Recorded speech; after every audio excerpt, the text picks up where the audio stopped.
maka dari itu orang sering mengkombinasikan atau mengkorelasikan um, Bitcoin itu sendiri dengan total money supply.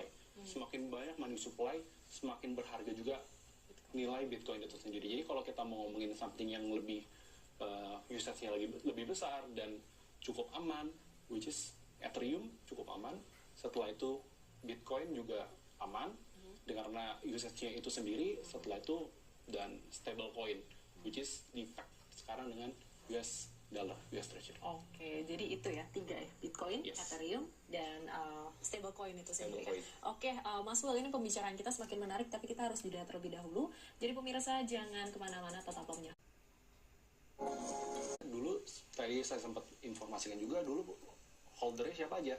Ada long term holder untuk Bitcoin, atau the previous investor atau the initial investor dari Bitcoin itu sendiri, dan beberapa crypto aset lainnya. Setelah itu ada retail juga, baru disambut di 2024 dari institusi-institusi. Dan memang the world is changing now, kayak bagaimana fund flow itu shifting itu is real. Jadi cycle 4 tahun sekali, tadi sempat disebutin juga 4 tahun itu sudah terjadi sekitaran 3 kali, dan yang sekarang ini adalah cycle keempatnya.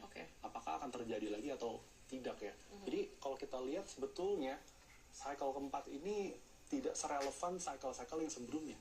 Kalau cycle sebelumnya harusnya di tahun ini Bitcoin itu kayak spike, mungkin rally terus dan tidak membuka year to date yang minus seperti di periode sekarang. Baru mungkin minusnya di tahun depan gitu ya. Spike-nya harus tinggi sekali, baru setelah itu koreksi gitu. Tapi 4-year cycle itu buat saya sekarang itu udah ke-break. Jadi once itu udah shifting, berarti ada fund lain yang udah mulai mengkoleksi Bitcoin terus sendiri, dan the game is changing, dan secara struktur fundamental itu udah agak changing, dan cukup relate sekali dan relevan kalau kita mengkombinasikannya atau mengambil indikasi-indikasi dari macroeconomics. Dan kalau kita lihat macroeconomics, sekali lagi Bitcoin dan crypto aset itu sensitif sekali dengan yang namanya likuiditas. Jadi kalau US market memang ada beberapa faktor likuiditas, setelah itu dari segi job market itu sendiri, dari segi kebijakan suku bunga, dan kalau crypto aset terlebih lagi mereka lebih fokus dan lebih sensitif terhadap kebijakan suku bunga, yang which is di Desember kemarin probabilitas untuk kenaikan potong suku bunganya sekitar 90%.